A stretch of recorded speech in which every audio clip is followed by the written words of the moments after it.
recently and then wrote him again over the same matter. And I said, young man, I said, there's a really good chance you're more spiritual than I am. But I'm a lot happier than you are. And the reason for that is your eyes are placed upon you. You hope to find your satisfaction, your peace, your salvation, your joy in your performance. I've lived long enough with God and failed enough times to know that's an impossibility. I look to Christ. And His perfect work is never a cause for a ceasing of joy. I always have joy regardless of my circumstance, regardless even of my failure, my shortcomings, and my sin. I have joy because my life, my salvation is founded upon the finished work of Christ. And that is so important. That is more than just words. That's salvation. Now, I want us to go again to Hebrews chapter 11. We've been studying faith, walking by faith. And in verse 1, we learned that we could have assurance of things that we hope for, and we could have convictions that things exist and things that are that we have never seen, only for one reason, and that God has spoken. That God has spoken. And if you and I are to ever have faith, we must be filled with the revelation of God. We must be filled with the knowledge of God. It is so important to understand that faith is nothing more than presumption. It's nothing more than a leap in the dark if it is not based upon, thus saith the Lord. And so our God has promised us. And in verse 2, we saw that men of old gained approval by faith. This is always the case. And yet this goes totally against every form of man-centered, man-invented religion. All of that has to do with gaining approval by works, gaining approval by performance, gaining approval by doing this or doing that. But we understand that men of old in the Bible, and women of old, as we will see, they always gained their approval before God through faith, through believing Him. Something very important about this, and something I always tell people, that you will never be anything except a recipient of God's grace. That's all you will ever be. And we reach out, we extend our hands to be recipients of that grace by faith in Jesus Christ. In verse 3, by faith we understand that the worlds were prepared by the Word of God, so that what is seen was not made out of things that are visible. This is such an important statement. If we can believe, if we believe that there is a God, and we believe that this God has such power that He can not only create, but also sustain the entire universe, then is there anything impossible for Him? Is there anything impossible for Him? We wonder sometimes, can I trust God with my family? Can I trust God with my finances? Can I trust God with my children? You trust Him every day with these things, whether you know it or not, because He sustains the very universe in which they exist. And if we come to the conclusion that He can do the most miraculous, which would be to create a universe and sustain it, then every other thing is trite before Him. Every other thing is simple. It's a tiny thing. If I can solve this one question, is there a God? Is He who He says He is? Then everything else is over. I can trust Him. I can trust Him. Now, in verse 4, by faith Abel offered to God a better sacrifice than Cain. This is very, very important. That his sacrifice was not acceptable because the difference between blood and grain and this and that and every sort of thing. His sacrifice wasn't more pleasing to God because of something that was in it. It was more pleasing to God because it was offered by faith. He truly believed, as we are going to see later. He came to God believing that God was and that God was the rewarder. I can imagine Abel taking his offering it to God in knowledge that he had something to offer because God gave it to him. And that he was giving something back to God, knowing that it was the right thing to do and that God is the rewarder of those who seek Him. Where Cain, on the other hand, is probably thinking, as so many people do, I don't know why I'm having to give this to God. I had to earn it with my own sweat. How many people speak that way with regard to their time, their employment, and their finances? Well, I don't know why I need to offer this to God. I'm the one that had to go out there and earn it. Little do you know, old proud and stupid man, the very breath that you drew every second of every day came from Him. The power, the ability, the intellect, whatever's required to do your job, it came from Him. Abel recognizes, I have something to offer because God gave me something to offer. And Cain's thinking he did it all by himself. All by himself. And that offering it was just some pathetic, stupid little religious ritual. Why do I even want to bother with this stuff? I'll do it because it's to be done. There's really no use in it. Now, none of us would say that, but we spoke last night about something very important. We do many religious things, even good things, not by faith. When we sing a hymn unto God, when you sang here this evening, it should have been by faith, believing that God is, believing that God receives such a sacrifice, believing that it was pleasing to God, that it was actually doing something, that it was actually reaching the throne of God, that God was actually hearing your song, your singing, your heart. It just wasn't some empty religious activity that you were doing. This is also good for the servant of the Lord who is burdened by many, many years of service and many, many years maybe of not seeing much fruit, but realizing, no, there is a reason to offer. There is a reason to give. By faith, by faith, by faith. And then we see that through which he obtained the testimony that he was righteous. Something very important. Righteousness comes through faith. Always through faith. And this is very important because faith is the opposite of works. And being the opposite of works, it is also a denial that God could ever be a man's debtor. Do you know when I study religion and I study things of that sort and study cults and everything else that sometimes I have to study, I'm well aware of something. That every religion on the face of the earth, with the exception of true Christianity, is a religion of works. Now, why is that? Why are men glad to receive a religion of works and yet will practically kill a messenger who comes to them and says, it is free, it is a gift, receive it by faith? Why is that? I'll tell you why, because men want to be God. You say, well, what on earth does that have? No, men want to be God. Men want to be the greater. You see, the lesser is always blessed by the greater. When you have a religion of works, what you're saying is, you have blessed God. You have made yourself greater than God. God is the one receiving from you. And now, God owes you because of the things you have done. And that's why men love works so much. They would rather have a religion of works than a religion of salvation through grace and by faith. But we see that men have always been approved. They've always been declared righteous, and only by faith. And then it goes on in verse 5, by faith Enoch was taken up so that he would not see death. And we spoke about that last night. There's a very, very important part here. It says, and he was not found because God took him. I love that. I would like for God to do this to me. You say, well, that's preposterous. God doesn't do that anymore. Where did you read that? God can do it if he wants to. God can do anything he wants to. But I would like that to happen to me. I really would. It would be nice not to die. It says here something very important. He did not see death and he was not found because God took him up, for he obtained the witness that before his being taken up, he was pleasing to God. Now, who witnessed this? God witnessed this. God witnessed and saw that this man was pleasing. Now, here's something very important to the carnal Christian. There is no such thing, but people who call themselves Christians, though they live in carnality. Here's something very important. There is a doctrine out there that seems to say that men get saved, yet they never really grow in the Lord. They never have a passion for the Lord. They're always carnal. They never grow in sanctification. But bless God, they're saved. And then when they cross over, they're transformed when they're in heaven, and they become pleasing to God. But look at what it says about Enoch. He was pleasing to God before he was taken up. Before he was taken up, he was pleasing to God. Do you know if you could take away absolutely everything of motivation in the Christian life and just replace it with one thing, if you could just 24 hours a day or every waking moment live with the greatest motivation to simply be pleasing to God. Not to do great things, not to be an important person in Christendom, not to be well known, not to be well thought of, just one thing. I desire only one thing of the Lord, and that is to be pleasing to him. Not to satisfy self, not necessarily to satisfy others, but to be pleasing to God. That's your one goal. What would that fix? Absolutely everything. You say, well, would it fix my marriage? Yes, it would. Because your problem in your marriage is always trying to please yourself. And if you set it upon yourself to please God, then you wouldn't have any problems with that selfishness anymore. You say, will it fix my relationships? Most certainly it would. Would it make me a better father? Yes, it would. Would it make me a better mother? Of course. Would it make me a better church? Yes, it would make you a better church.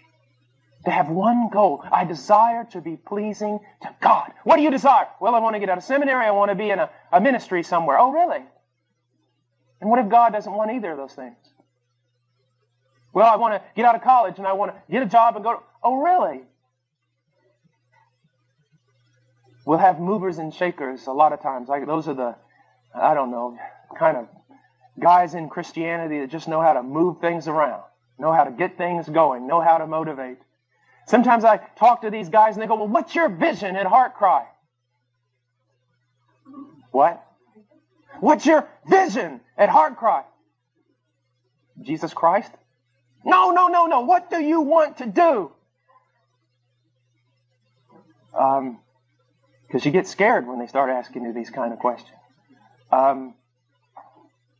Get up in the morning and pray.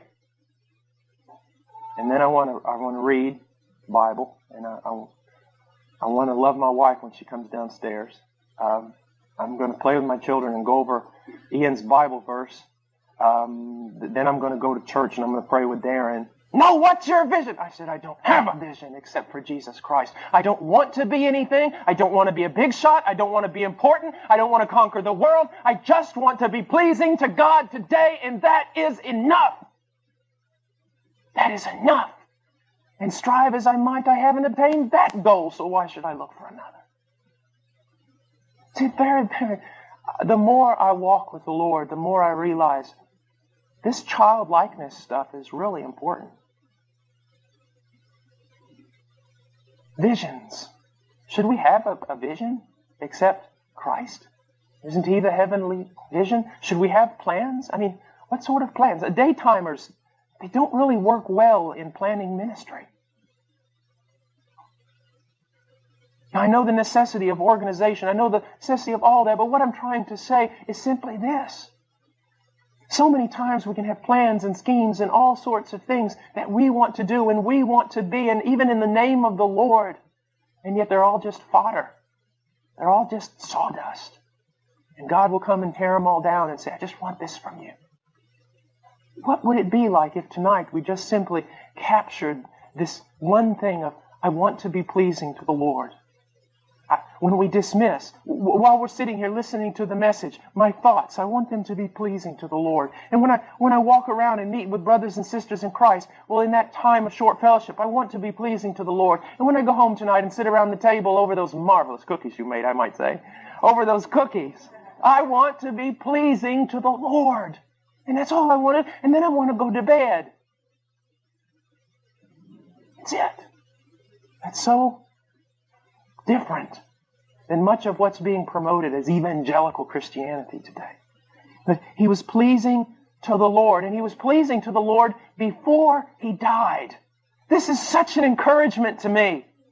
It is such a great encouragement. Now, here's something that I want you to look at. Now, a lot of times when we hear about Old Testament saints and things like that, we canonize them. We make them into people that they weren't. We think too much of men. When I look at Enoch and I think of this man, I think of what was he as a young follower of Yahweh? I mean, how was he?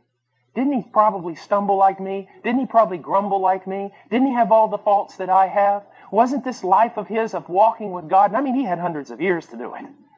It wasn't a process of growing, but in the end, he was so pleasing to God that God took him. I love what one old preacher said. You've probably heard it 1,000 times, but his explanation of this, I'll never forget. As a little boy, I heard him saying this. He said, well, this is just very simple to explain. Enoch had grown so accustomed to walking with God, they were walking one day and walking, and Enoch just forgot how far he'd gotten away from home, and God looked at him and said, Enoch, we're closer to my house than yours. Just come home with me. I look at this, and I have had the privilege in my life of knowing men like this. Old men and old women, saints of God. And they carry upon themselves this mark. One time a college student said, sir, you're a man of God. I said, no, I'm not. I'm 42. I'm a boy of God. You've got to be at least 65 before you're a man of God. They carry upon themselves this mark of having walked with God.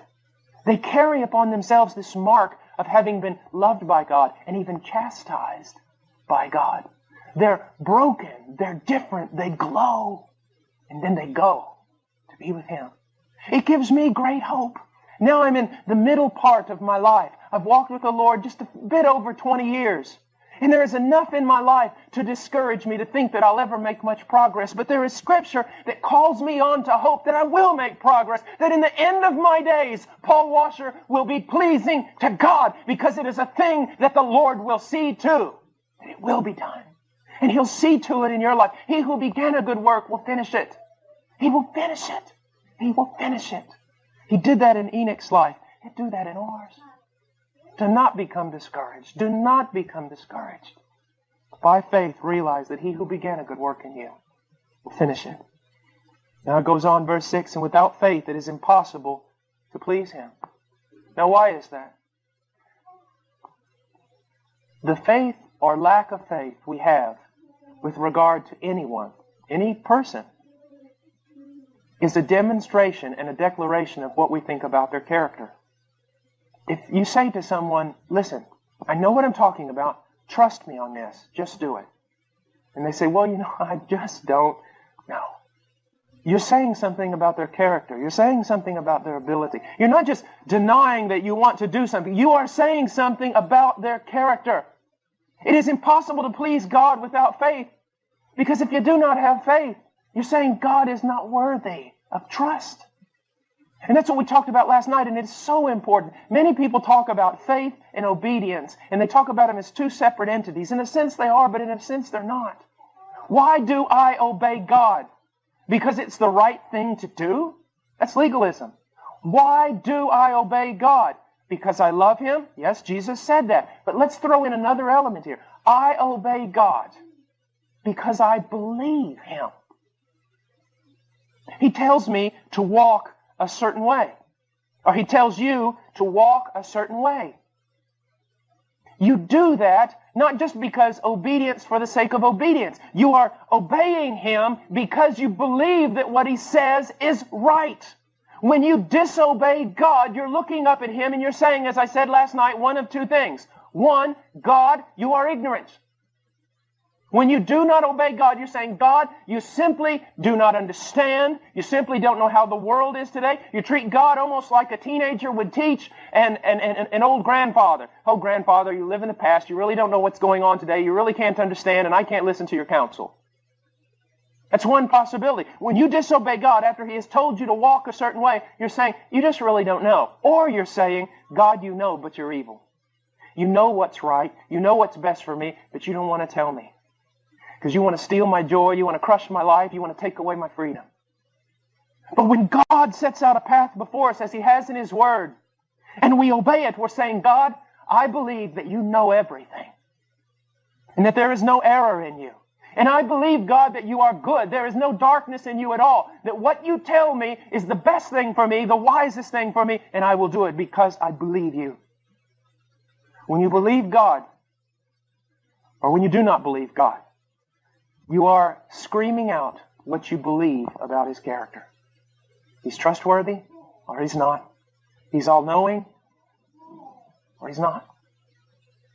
See, that's why disobedience is so vulgar. That is why disobedience is so blasphemous. I said this last night, I want to say it again, because sometimes people who run somewhat in our circles are always talking about the law, as though it was something more important than God Himself, as though it was something that God had to submit to. My friend, disobedience isn't a horrible, terrible, wicked thing just because a rule has been broken. It is because a holy God has been offended. A God worthy of all obedience has not been obeyed. We are declaring that we do not believe Him. We are declaring either that He is evil or that He does not know all things. We are attacking the very character of God. We are offending Him when we disobey Him. And that is why sin is so terribly sinful. So terribly sinful. Now, it is impossible to please God without faith. Now, I want you to think about something. Jesus headed off to do what He needed to do, and the disciples said, look, they want to kill you there. Don't go back in that area. And He says, I'm going anyways. And they look at each other and kind of shrug their shoulders and say, well, let's go die with Him. Now, in a sense, they were loyal. In a sense, they were being devoted, but they weren't believing. They were doing something, believing that it would result in nothing. You say, what are you trying to say? I'm trying to say that there is I hate to use this word, but there's a real optimism in faith. There is a real optimism in faith. And I know you can take that and do silly things with it, so don't. But there's a sense of being optimistic that when God has commanded me to do something, there's a reason for it, and there is an end result. Although I might not see the promise, although I might not grasp it in my hand, there is an end result, there is a reason. I will do this. Why? Because God is true. Because He is, and He is the rewarder of those who seek Him. If I obey Him, there is a reason for it, an end result that is good. I see so many people that almost treat themselves as though they were martyrs and martyred by God. I'll serve Him for the sake of nothing. I had someone come up to me one time and they said, you just give so much to God and being a missionary and doing all this stuff. And I said, what are you saying? Well, you're just so, humble and giving and full of piety and so selfless. I go, man, you have been reading all the wrong books. I said, you've got it all wrong. He said, well, then why are you in the jungles of Peru and doing all these things? I said, because I studied finance at the University of Texas. He said, what? I said, yeah, I studied, a lot of things like that. I was going to be a lawyer, and I was going to, investments, and I studied all that. That's why I'm doing this. He goes, what are you talking about? I said, I'm talking about investment. That's what I'm talking about. Young person, I'm talking about investment. It has very little to do with piety. It has very little to do with being selfless. It has to do with, do I believe that God is and that He is the rewarder of those who seek Him? I have one life, and as I was sharing to the young people this afternoon, this is not a dress rehearsal. I don't get a second chance. I have one life. Now the question comes down to, how am I going to invest it?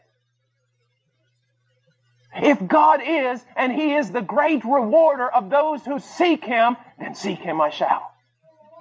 I've got two options here. I've got two portfolios. Don't I?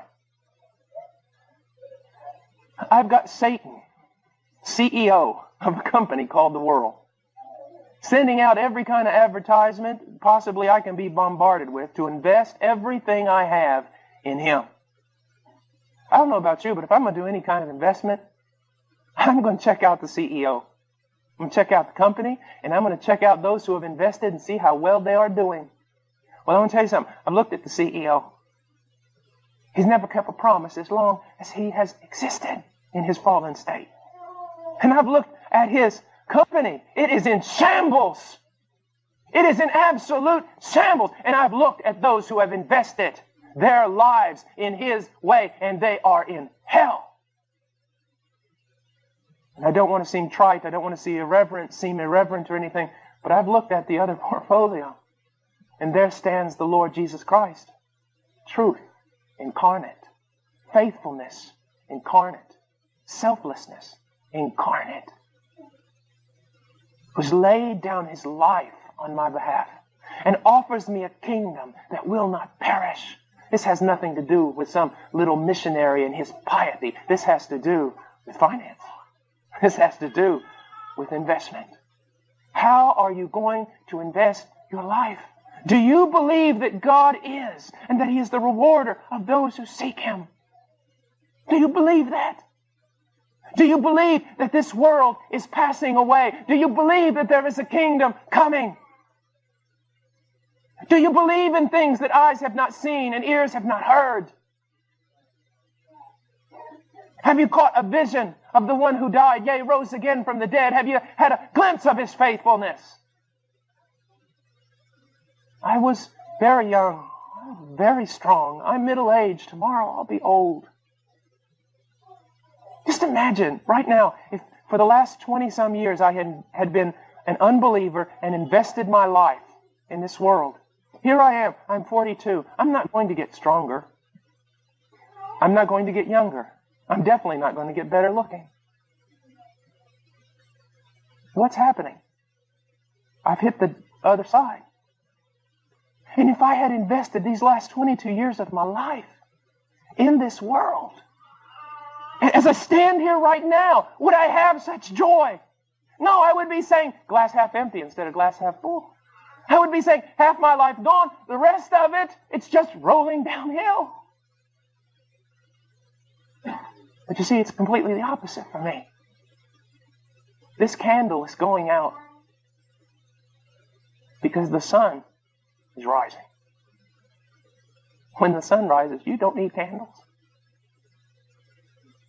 I've got max. Who knows? My luck, I'll have to live here till I'm 120, but, 40 more years. 20 in Christ has flown by. 40 is going to go faster. And then I'm there. You say, yes, the end comes. No, the beginning comes. The beginning. The beginning comes. So here's the question. Do you believe that God is? Yes, I do. Well, do you believe that He is the rewarder of those who seek Him? Then seek Him, that He might work out His purposes in your life. Don't worry about the purposes of others, the purposes of God in others, just God's purpose for you. Seek Him. A lot of people today, they don't want to talk about rewards, and a lot of people, that's all they do is talk about rewards. I talk about rewards because the Bible talks about rewards. Now, I don't have a clue as to what they are. I just know much has been promised to me. I just know that God is, and He is the rewarder of those who seek Him. I hear sometimes people will say to an old saint or say to a missionary, you've given up so much, and they just look at the person like, you don't even have a clue as to what I'm doing, do you? I've given up so much. What does that say about your view of God? What have I given up? Sin? Death? The grave? A torturous, meaningless life on this planet? What have I given up? Please, write out the list really quickly so I can speak to God about these things. Surely He'll want to know. What have I given up? And something else that's very important. Some of you, He will call to be missionaries maybe. And He will send you to the most horrible places on the face of the earth. And maybe even you'll die there on top of a mountain half frozen and starving. I don't know. And others of you He will make very, very successful. And cause you to prosper in all your ways. But demand of you the same dedication to use what He has given you for the advancement of His kingdom. You see, it's not God's purpose for me that ought to be thrown on you. Or your purpose for God should not be the thing I'm striving for. Or God's purpose for you should not be the thing I'm striving for. God has called you. God has given you a specific purpose. God has commanded you to seek Him and to believe that if you do seek Him, He will reward you. And that way manifests itself in so many different manifestations. Can you believe God? Can you begin to seek Him in your life? So much in our world and so much in Christendom, so much of our culture is designed to build a wall around us so that we don't listen to God. A kid studies and he gets 18 and he's, where's he going to college? I don't know if he is. What do you mean you don't know if he's going to college? What do you mean you don't know if your son's going to college? You went to college? Yes. What about your son? I don't know. Well, what do you mean you don't know? Everyone goes. No, not everyone goes to college. God could command my son to put on a backpack and go to Iraq, preach one message, and be shot down. You see, we assume too much. God naturally wants this to happen to me. No, God might not want this to happen to you. Well, God naturally wants me to take this. No, not necessarily. You need to reopen your life and get rid of many of the presuppositions that you have that are built into you, not by the Word of God, but by your culture, that has dictated and set out a path for you to walk in. God has dictated and set out a path for you to walk in. And the two are never alike. You need to open, whether you're a teenager in high school or you're 85 years old, you need to reopen your life and seek God. God, what do you want from me? What do you want from me? What do you desire from me? One of the most amazing things is found in the message of the church to Laodicea. It's an amazing, amazing thing. The first thing that comes out of Jesus' mouth is an amazing thing. He says, behold. You say, well, what's amazing about that? Well, let me show you. Behold. It doesn't make any sense that I should say behold, does it? Why? You're all looking at me. Now, if I was in the back of the room and you were all looking in the opposite direction, then I would say, behold, turn around, look. That's what's so amazing about what Jesus says to the church. The first thing he says is, behold. When he gives that great admonition, behold, I stand at the door and knock. When he gives that one admonition, behold. Why does he say that? I'll tell you why. The church is looking in the wrong direction. And he has to call their attention back to him. And you know what? I'll just bet this, that church in Laodicea is looking in the last place that they saw Jesus. Now, what do I mean by that? So many times I told a missionary one time, he was talking to me, an old missionary, and he said, Brother Paul, tell me about what's going on. I said, well, Brother Trammell, I said, Peru is God's will for my life. You know that? Hold it.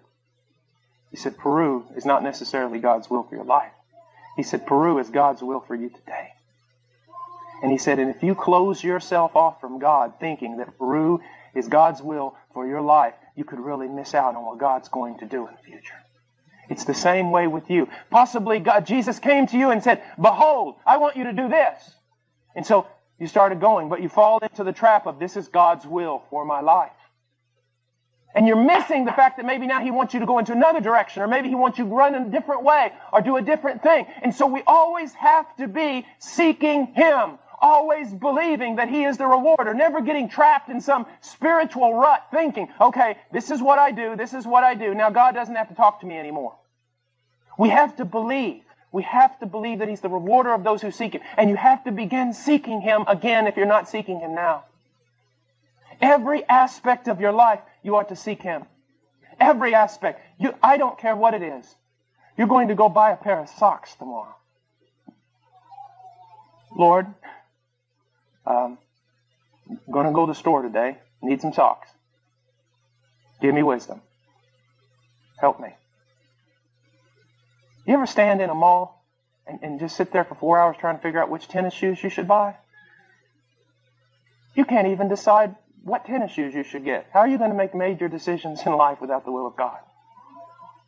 Every aspect of our life. I was teaching the young people today. It was young people. I didn't use this word, but I use it often. You're practical atheists. There is so much you do in your life, so many decisions that you make in which God is not involved. There is no idea of deity here. There's no idea of sovereign ruler here. Every aspect of our life, God should be consulted. We should seek him, seek his wisdom, seek his direction. What do you desire from me, O Lord? Because I believe that you are the rewarder of those who seek you. He is. He is. Let me just stop here for a second and say something very, very important. You've probably sung songs or heard songs that uses the word Adonai. It's a word that means Lord, owner. It was often used by the Jew in substitution for the word Yahweh. It's one of the most beautiful words in the Bible. And of all the Hebrew words in the Bible that describe a relationship with God, that's the one most dear to me. Because it means owner. Not just Lord, but owner. Adonai actually has the idea of owner of a house. It's the owner. Now, in that relationship, God is the owner and I am the slave. Okay? Now think about this. Because this will set you free if you can learn this. God is the owner and I am the slave. Now, as a slave, slaves actually slavery can be actually very liberating. As a slave, I get up in the morning, I go to bed at night, I have only one concern as a slave. The will of my master. That's it. Think about talk about reductionism, simplifying life. I only have one concern, the will of my master. I get up in the morning, Master, what is your will? Midday, Master, that was finished. What is your will now? Go to bed, right before bed. Master, I'm going to bed. Tomorrow, start again. They say, well, what's great about that? I'll tell you what's great about that. Slaves only have to be concerned with one thing, the will of their master. They don't have to be concerned with what they're going to eat, where they're going to live, who's going to protect them, shelter them, absolutely anything. Why? Because that's the master's job. The slave only has to be concerned with the will of his master, and the master has to be concerned with absolutely every need that slave has. Do you know how beautiful that is? How wonderful that is? They say, what are you saying, Brother Paul? We should all quit our jobs? No. What you've got to learn is Christianity is not worked out just in the context of full-time ministers. Christianity's worked out in the context of every believer. Every believer is a slave of God. Have a doctor in the audience tonight. A doctor, he gets up in the morning. Yes, he's got to look at patients. He's got to do all this stuff. He's got to figure out stuff. But underlying every bit of that is only one thing. What's your will? Well, God says, it's my will that you be a doctor. That you be good at it. But underlying all of that, there's just one question. What's your will? And then what happens? Then God has to take care. It's almost a covenant relationship the word Adonai describes. I have made covenant with God to do one thing, to be His slave and to concern myself with His will. God has made covenant with me to take care of me and my own. And in 20-some years of walking with God, He has never broken His covenant. I have broken mine. He has never broken His. There has never been a time a need has not been met. There has never been a time I have not been cared for. He is the rewarder of those who seek Him. Make this a little pastoral. I was at a church in Barranco in Lima, Peru that was, while I was pastoring it, it grew. It had about 200 people. It was going extremely fast. A lot of things were happening. And a man who was used of God to really be a blessing to me down there, he came to me one day and he was watching all the services and all the activities and everything that was going on. And he walked up. He's like the Apostle Paul of Peru. He's a little bald-headed man. He walked up and he goes, "This is not good, Paul." And I said, "What, Brother Hurtado? What's not good?" "It's not good. You're leading your people into idolatry." And I said, "What do you mean?" He goes, "You're everything for them." He says, "They got a problem. Where do they go?" I said, "Well, they come to me. I'm the pastor." "Oh, I wasn't aware they were supposed to do that, Paul." And he had me helped me to restructure my entire ministry. So, you've got a problem. Where do you go? The pastor? Let's say I'm your pastor, and you come to me with a problem. You say, "Brother Paul, my marriage, I'm having trouble in my marriage, things aren't going right, and I just need some counsel. I need to know what to do." I say, "Okay. What has God shown you?" "What do you mean, Brother Paul? What has God shown you? In your time of seeking Him in the Word of God in prayer, what has He shown you?" "Well, I came here. I need help." You see what's happened? They have not gone to God. We've developed some popish system that isn't biblical. I say, "Listen, dear brother, we can't work it this way. Here's what I want you to do. I want you to go home. And I want you to go home for the next week or two, however how long it takes, and I want you to seek God in prayer. I want you to seek Him in His Word, and I want Him to tell you what you ought to do." He says, "But I don't even know where to look, Pastor." "Oh, well, that's where I come in. I start writing out verses, passages for him. Here. What has He shown you?" "Well, I just didn't have time to seek." "I'm sorry, I can't help you either." Or, "Pastor, I've sought, but there's still some confusion, and well, now I can work with you. You've gone to God. You're seeking God. You're believing that He is the rewarder of those who seek Him. It is to take the congregation and to not substitute ourselves and put ourselves in the place of God, but to lead the congregation to run to God with every need, to be there in counseling, to be there to help clear away confusion, to be there to help with doctrinal issues, but to always send the congregation immediately and first of all to God and teach them to learn to seek God and to believe that He is and He's the rewarder of those who seek Him. We have to be very, very careful about the things that we do in church. Very careful. Is to turn to God. To whom do you turn? When you've got problems and different things in your life that are going on, usually we'll confide in a friend even before we'll confide in God. Usually we'll talk to all sorts of people, get all sorts of opinions, but we won't wait upon God. Or we'll cry out to Him for a minute and then become discouraged and immediately get on the telephone. Whatever happened about enduring in His presence and waiting upon the Lord? When the Bible talks about waiting on the Lord, it's usually always in the context of trials and needs and confusion and problems. But we want a quick fix. We want something to happen now. We want to go to a man. We want a king. When we should be seeking the only one. The one who is the rewarder of those who seek Him. I remember growing up early in my Christian walk, being in a church with a tremendous, tremendous pastor. And throughout my life, I've known, my younger life, I had the privilege of meeting men that were tremendous, tremendous men of God. And you know what was so amazing?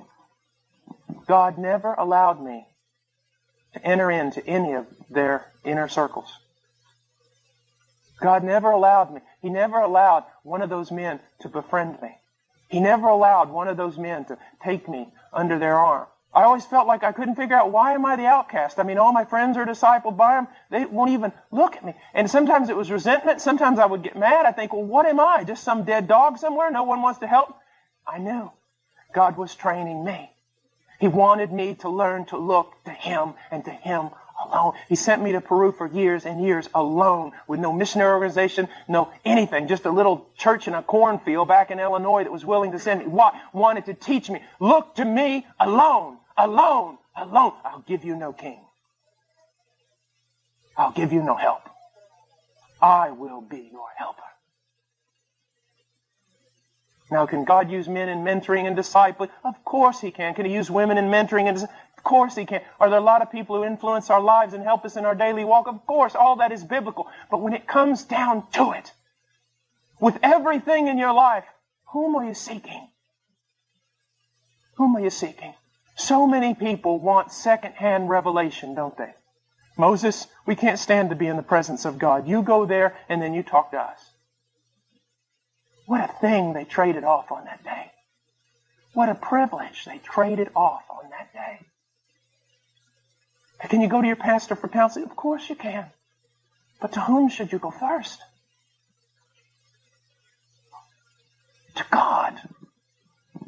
Because He is, and He's the rewarder of those who seek Him. Before I go into verse 7,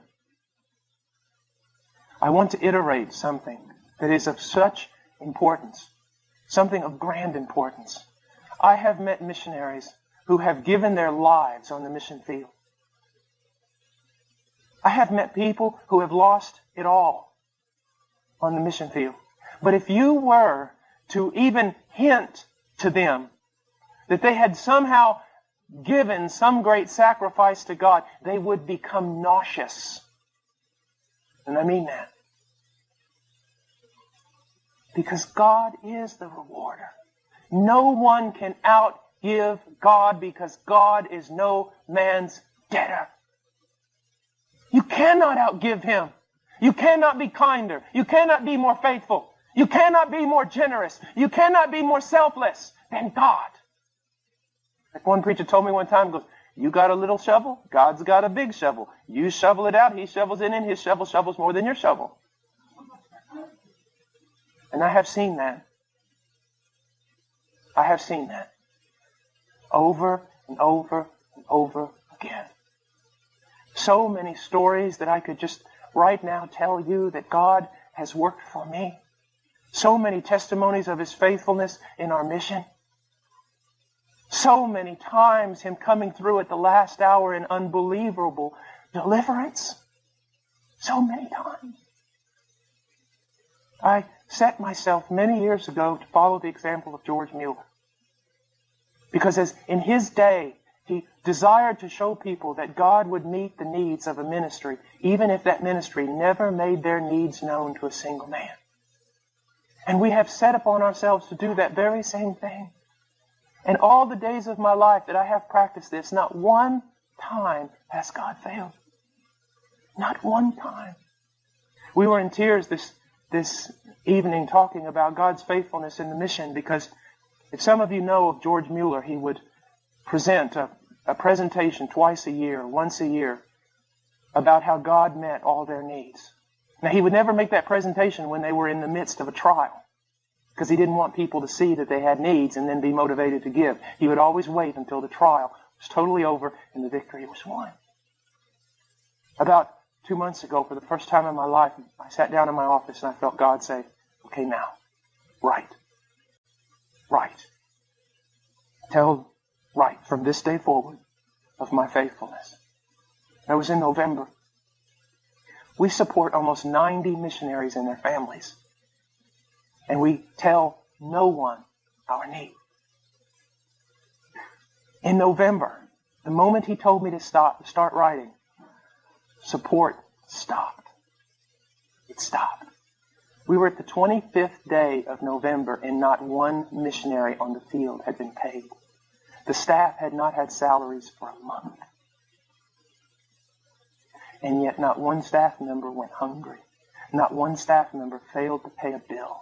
As a matter of fact, all of us got together and figured out that somehow we prospered more without getting a paycheck than when we got one.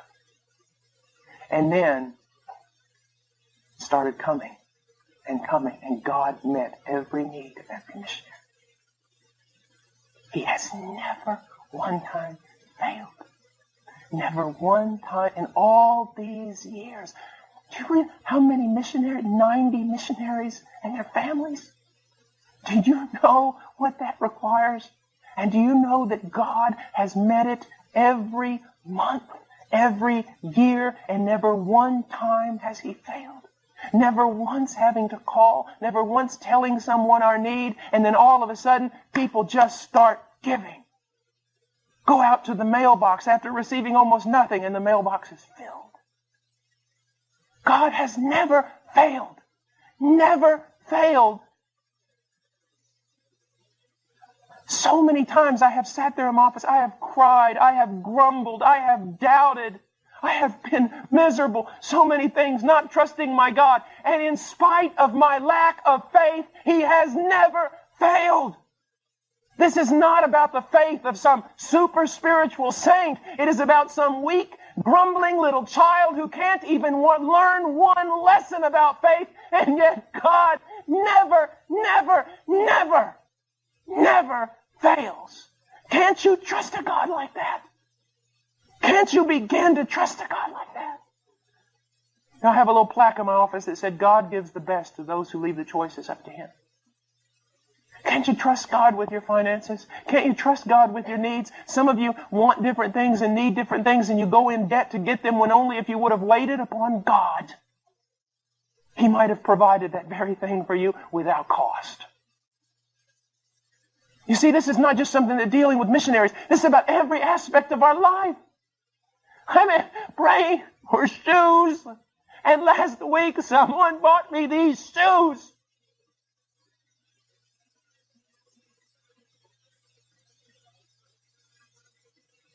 Do you see what I'm saying? Every need of yours, lift it up in prayer. Every need of yours into prayer. God so much appreciates, so much loves. Prayer is so much a part of who God is. Why? Why? Prayer to me is like singing in a round. Do you know what singing in a round is? You know, sing hallelujah to the sing hallelujah to. When you sing something and sing it back. Singing in a round. That's the way I see prayer. Someone asks, well, how does the sovereignty of God and prayer and all that work together? Well, I'm going to explain it all to you right now. This is the way I look at it in a simple, childlike way. God sings to me a prayer. In His sovereignty, there is something that He wants me to ask Him for so that He can get glory out of giving it. And so He sings to me a prayer so that He will lead me into praying a prayer that I will pray back to Him and that He will answer. Well, why doesn't God just give it? Because He wants double glory. See, if I didn't pray for it and He just gave it, I would give Him glory for giving it. But not only do I give Him glory for giving it, I give Him glory for answering prayer. Singing it around. I had a friend, Herb Williams, and I love him so dearly. You know, when I get around a bunch of Calvinists and they start bad-mouthing Arminians, I just think about, oh, Herb. He loves God more than I think I ever will, and he's as Arminian as he can be. And if that offends some of you, well, you can just get glad in the same pants you got mad in. But I remember one time he wanted a guitar. He prayed for 6 months. And one day he walked out at like 8 in the morning, getting ready to go to the ministry. We all worked in a street ministry. And he opened the door, and there on the porch was a guitar. You say highly impractical. Everything my God does is highly impractical. You see, one of George Mueller's greatest desires was that people would see the ministry that God had given him, and that those people would trust him, would trust God to meet their daily needs, would trust God to take them by the hand and lead them. My greatest desire for HeartCry is not missions. It's really not. The main purpose of HeartCry, and God would never allow me to do it before, would be to tell people He never fails. And the wonderful thing about it is that spiritually, I am a loser. If you only knew what I really am. If you only knew how much I whine, how much I doubt, how much I'm faithless. If you only knew the times I can't even have a quiet time. I can't even get up enough gumption to read my Bible for 2 days. I know most people don't want to hear that because they want to honor men more than they should. And people get mad at me for saying that. It's true. I have trouble obeying. Talking about theology, I'm still working on trying to figure out how to love my wife.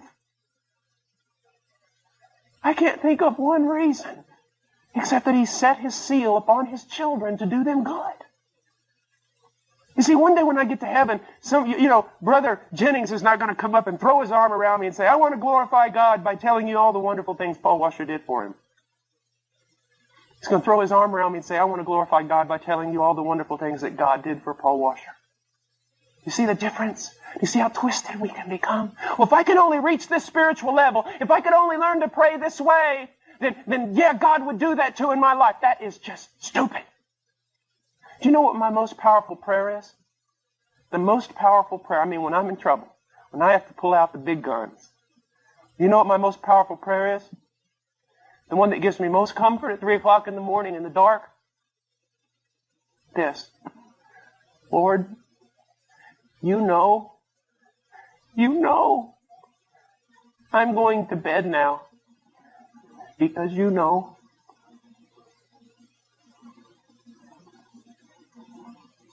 You know.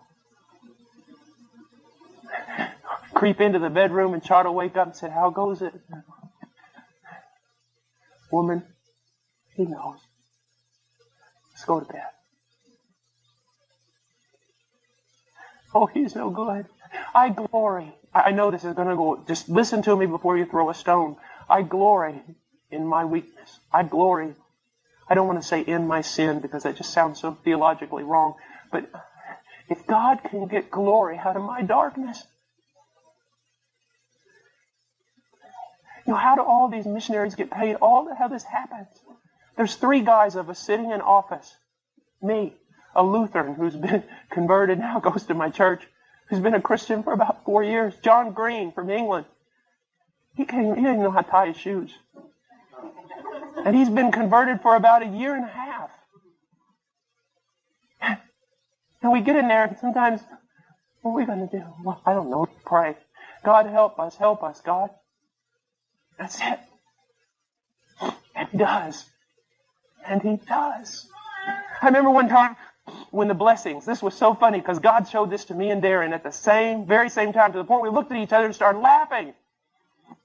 There was a time, it was like a year ago or 1.5 years ago, I forget, and it was just like all the blessing cut off. Everything. And I walk in the office and Darren's in there and we're praying and then we start talking. I said, Darren, is there some sin in my life? Is there some sin in your life that's blocking God's blessing on us?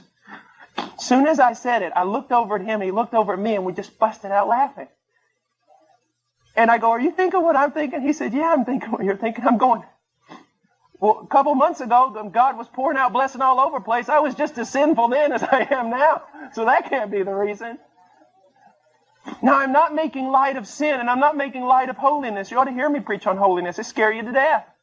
But the point that I'm trying to make is that God is not doing this because men have done something. God has set His seal upon His people to love them and to answer their prayers and to be faithful to them. You see, if it was any other way, you would walk out of here tonight, especially some of you young Christians, thinking, man, gosh, if just one day, hopefully I could arise to Paul Washer's level of spirituality and faith, then God would do something great through me. If that's the way you feel, come listen to me pray sometime. You'll walk out of there going, God can help this guy. He can help anybody. He can help anybody. He is the rewarder of those who seek Him. And here's something about seeking God. It doesn't have to be a lot of noise. I know I'm telling you a lot of things just from experience tonight, but I want you to realize this. How unorthodox seeking can be as long as it's seeking.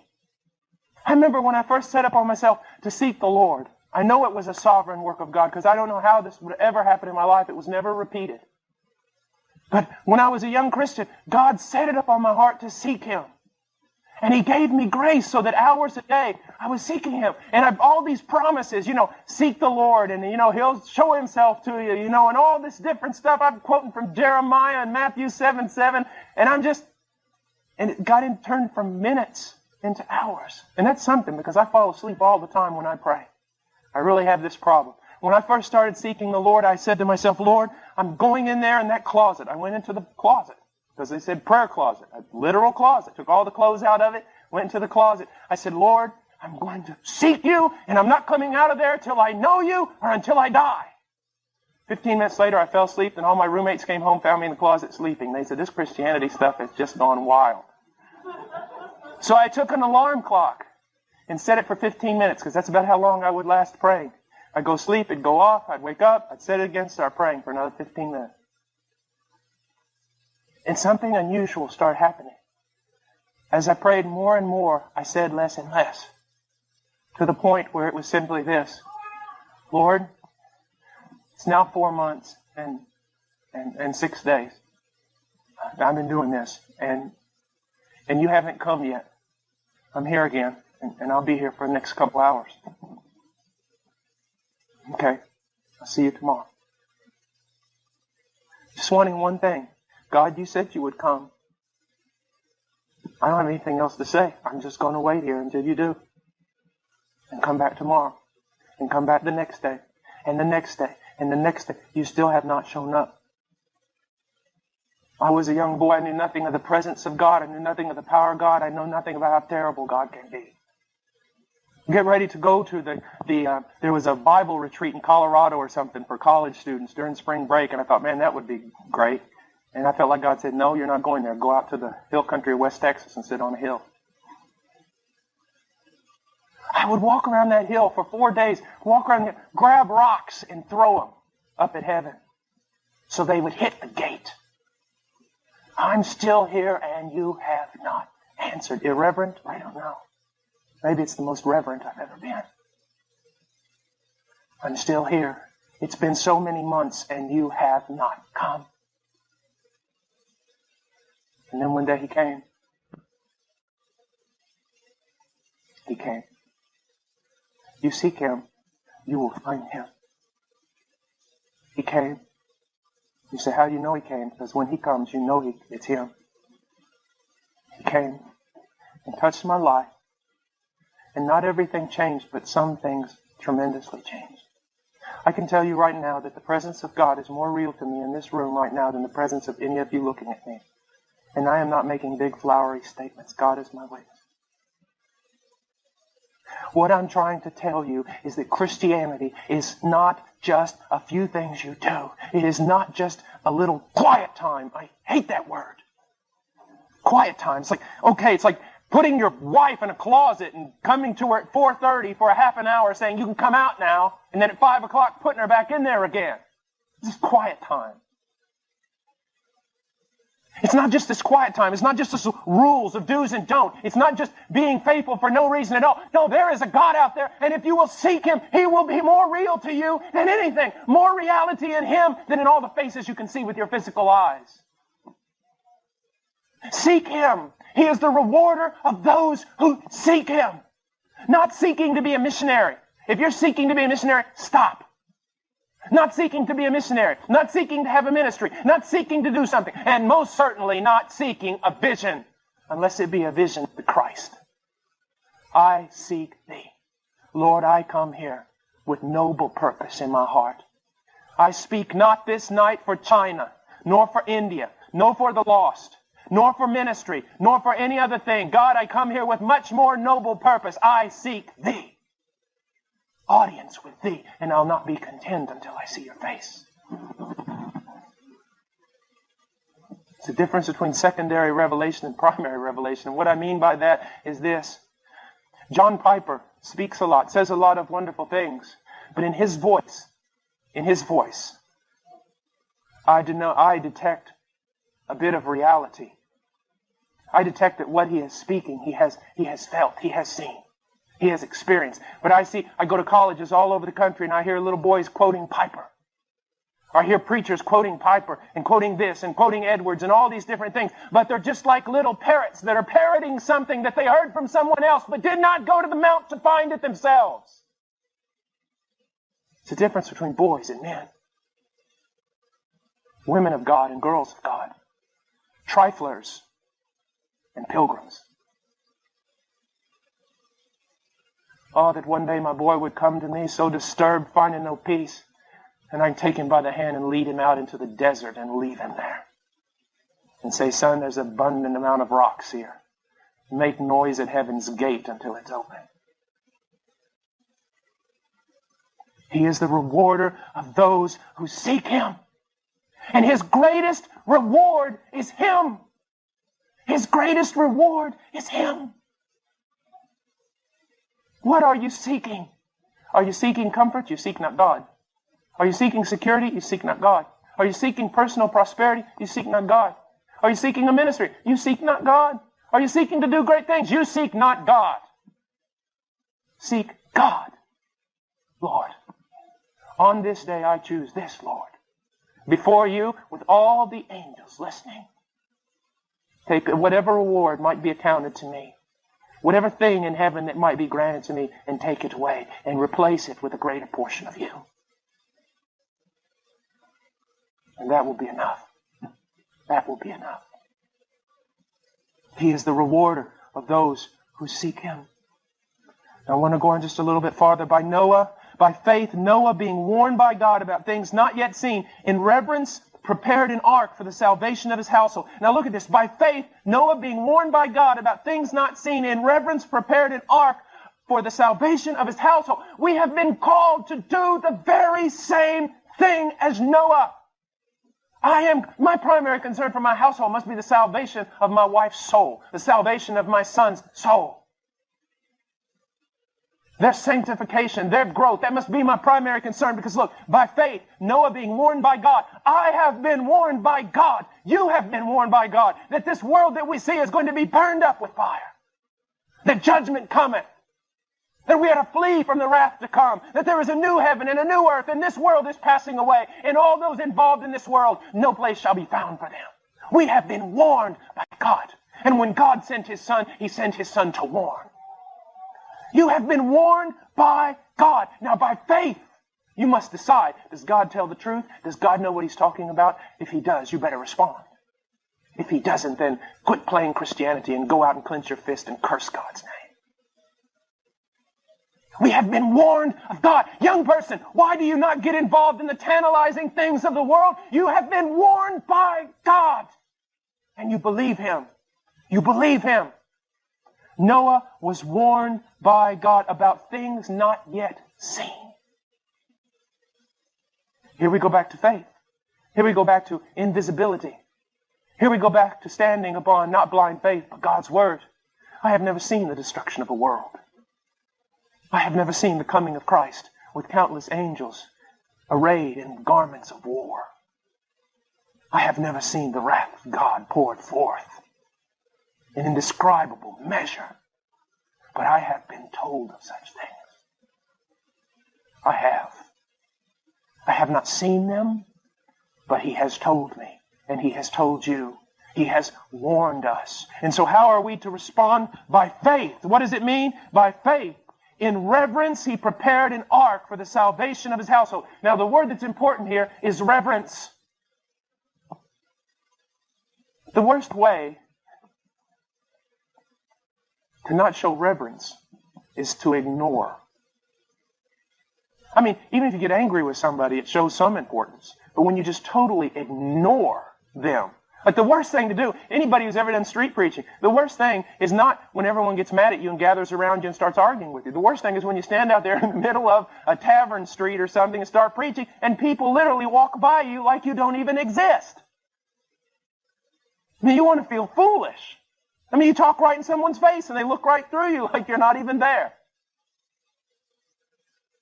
How did Noah reverence God? He believed God. And he believed his warning and he acted upon it. Sir, you show no reverence for God when you do not heed his warning by faith. When you do not heed his warning in your household by faith, you do not reverence God. You are not taking his warning seriously. The Bible, one of the reasons why the book of Revelation is written in apocalyptic literature, that means symbols and signs and everything, is because I'm convinced it is speaking of the judgment of God. Well, why? Well, for this. Apocalyptic language, in my opinion, if I had to write a definition, apocalyptic language is when the prophet sees something so beyond the human mind to comprehend that it almost sends him to the border of insanity. And he cannot understand it, and not only can he not understand it, it is so awesome, so otherworldly, he cannot describe it. And so he is there just grappling for words, trying to do the best he can with this limited human language to describe something that goes beyond the mind to comprehend. And that's why the Bible goes into apocalyptic language when the wrath of God is described. It is so far beyond anything for the mind to comprehend. You revel in the fact that the love of God is beyond description? Well, then tremble at the fact that so is his wrath.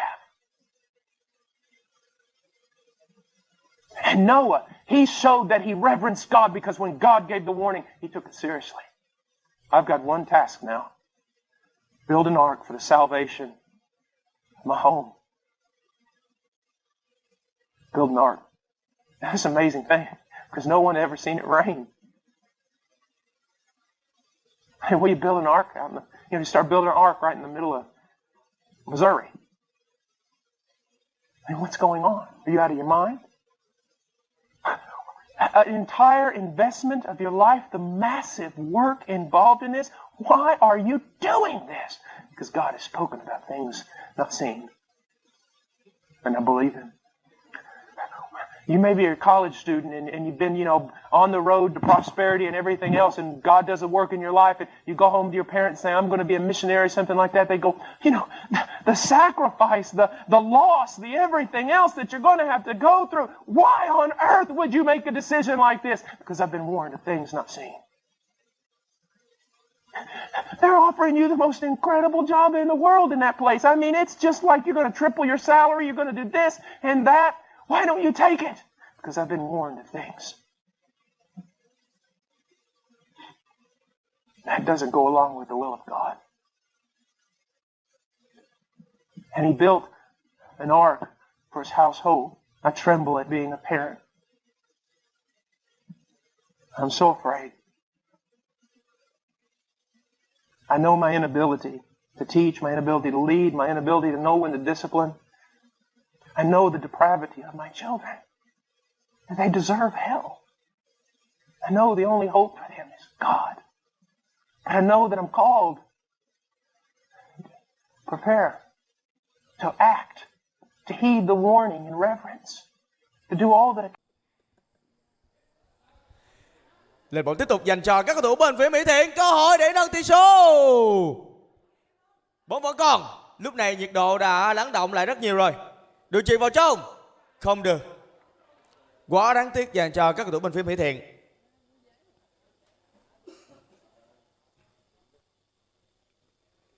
Qua người tốt. Lại là một tình huống chuyền bóng quá dài.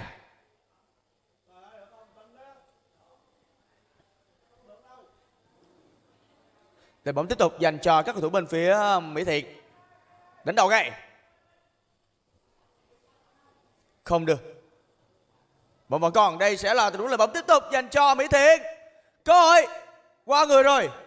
Đánh gót rất tốt.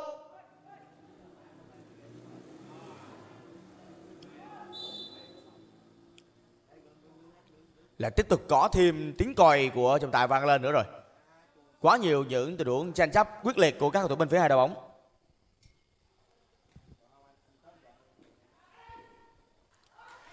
tục ra bàn thắng.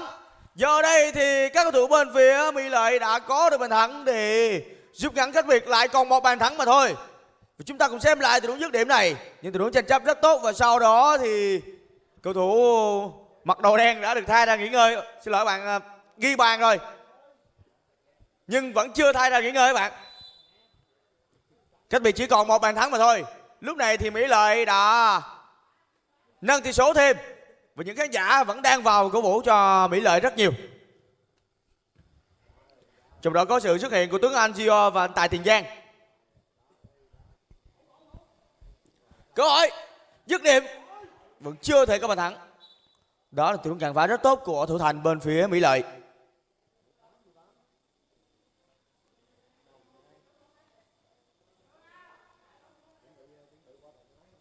Xin chào Thanh Trí, xin chào khán giả đang xem. Đánh đâu quá nguy hiểm.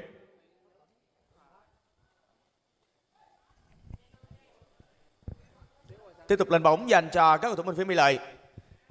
Cách biệt một bàn thắng rất mong manh. Liệu rằng các cầu thủ bên phía Mỹ Lợi có thể ghi thêm những bàn thắng nữa hay không? Lúc này họ đang chơi rất thăng hoa.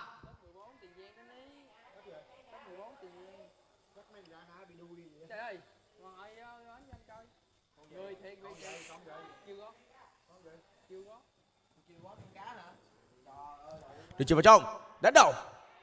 Lần này thì sẽ tiếp tục có thêm tình huống phát động tấn công.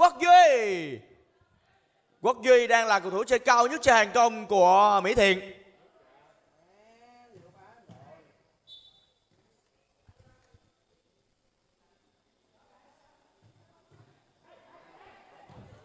Vẫn còn, không được. Liên tục là những tình huống tranh chấp của các cầu thủ bên phía hai đội. Và đây sẽ là phương án phát động tấn công dành cho các cầu thủ bên phía Mỹ Thiện. Vẫn còn, rất quyết liệt. Điều chỉnh ngay. Với cách biệt một bàn thế này thì quý các bạn có thể thấy rằng nhiệt độ trận đấu sẽ đẩy lên rất cao. Vì hai đội bóng ai cũng muốn có được chiến thắng ở trận cầu này. Cơ hội không được. Đội bóng tiếp tục dành cho các cầu thủ bên phía Mỹ Thiện. Đây là tình huống giữ bóng đến từ vị trí của anh Hưng Báo.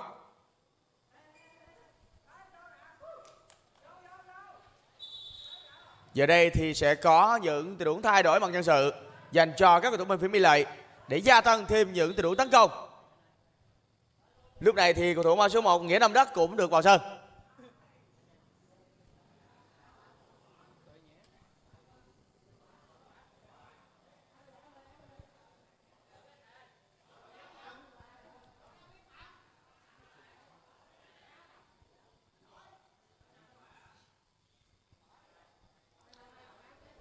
Sau khoảng thời gian mà các cầu thủ bên phía hai đội đã cho quý khán giả thấy được những lối đá vô cùng khó chịu, đặc biệt là các cầu thủ bên phía Mỹ Thiện, những sự rơi rạc cũng mang đến rất nhiều những tình huống xử lý cá nhân tốt để đem về những bàn thắng.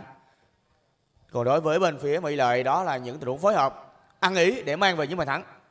Hai lối đá hoàn toàn khác nhau.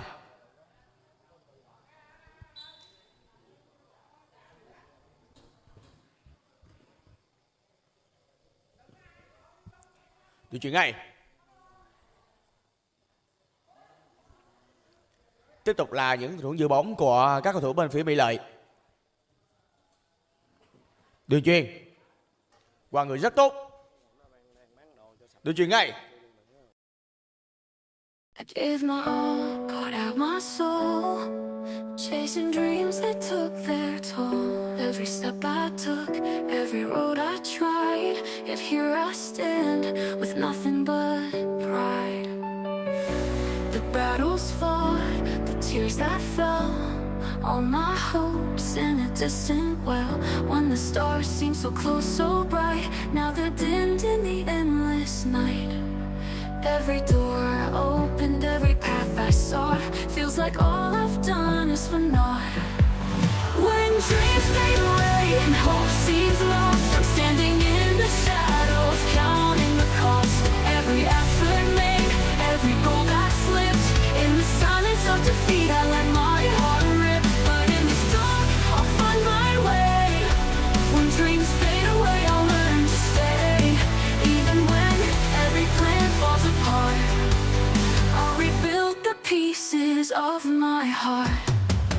built my castle on shifting sand. Watched it crumble, slip from my hand.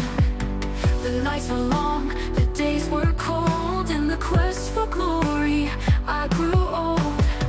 But in the silence, there's a song, a melody of where I belong. Through the ashes, I'll find my fire and turn this sorrow into desire. Every dream that shattered, every hope that died, in the ruins my strength resides.